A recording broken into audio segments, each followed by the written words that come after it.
morning. Welcome to the 2018 Northeast Seafood Expo. I'm Max Christensen with Blue Star Foods. I'm sitting here with Jim Donatello, Category Operations Manager with U.S. Food Service in New England. Jim, thanks so much for stopping by and appearing real quick. Thanks for asking. No problem. Jim, I asked you to be on because I've known you for quite a few years, and you've always been very passionate about all the categories that you've purchased and been in charge of, and your career in food service has, spanned over how many years now? 46. 46. So, I mean, to ask anybody with regard to where sustainability was 30 years ago versus where it is today, I figured you would be one of the best barometers of that. And if you could just share with us real quick what you've seen 30 years back versus where things are today. 30 years ago, there was no sustainability. I mean, people, all they cared about was what can I fish, how much can I get, and at what cost. And I've seen over the years where we've overfished the species, and they put government controls on it, they regulate it, and then they just move on to the next species, and I've seen it go on and on and on.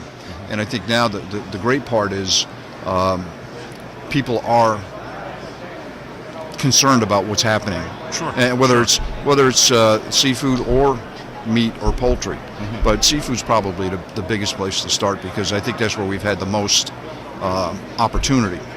So I've seen it over the last few years. Again, U.S. Foods, I'm happy to be with them because I think we're leading the charge in sustainability across the country.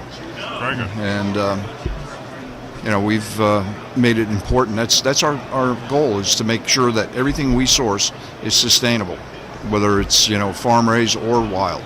Is there any so with your experience within U.S. Foods, who you've been with for quite a few years now, is there any one event over the past your 46-year span of your career, any one single event within sustainability that kind of sticks out in your head, either with U.S. Foods or prior to, or anything along those lines? I mean, as far as something that really started to drive this? Yes, yeah.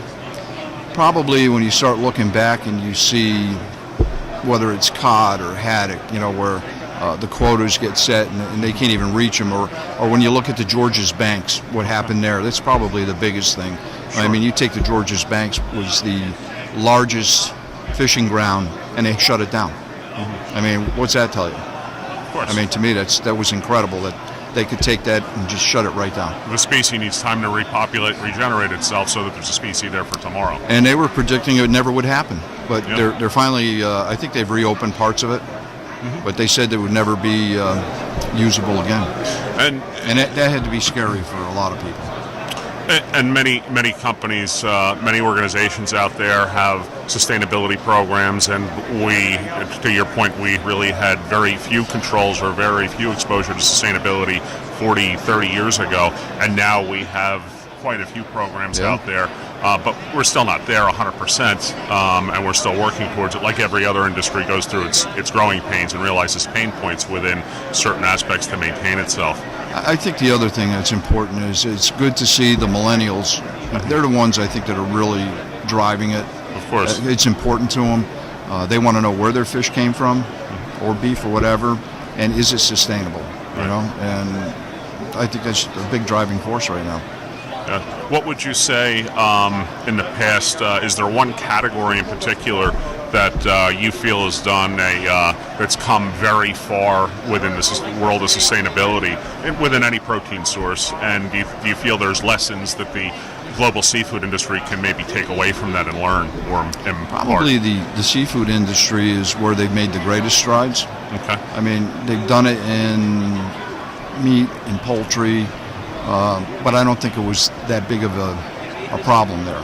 But when we overfish the seas, I think that's, you're wiping out species. And come on, you can't keep doing that. So I think that's been, for me, the whole fish industry has been the real eye opener. Mm-hmm. So, millennials, it's good that you bring up the millennial population as a consumer demographic. I mean, there are 76 million and growing, and 76 million plus. It's one of the largest consumer demographics ever realized in this country since the 50s, from a marketing and advertising standpoint for many global brands.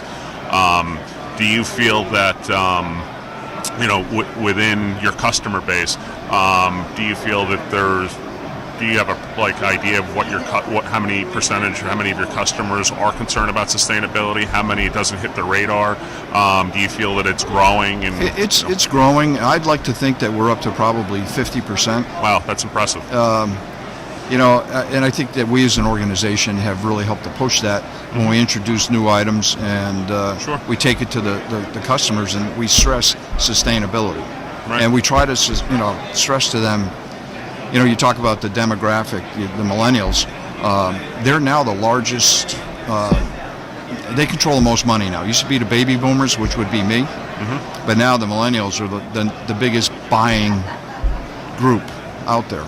So we're trying to tell our customers, you really have to play to the millennials.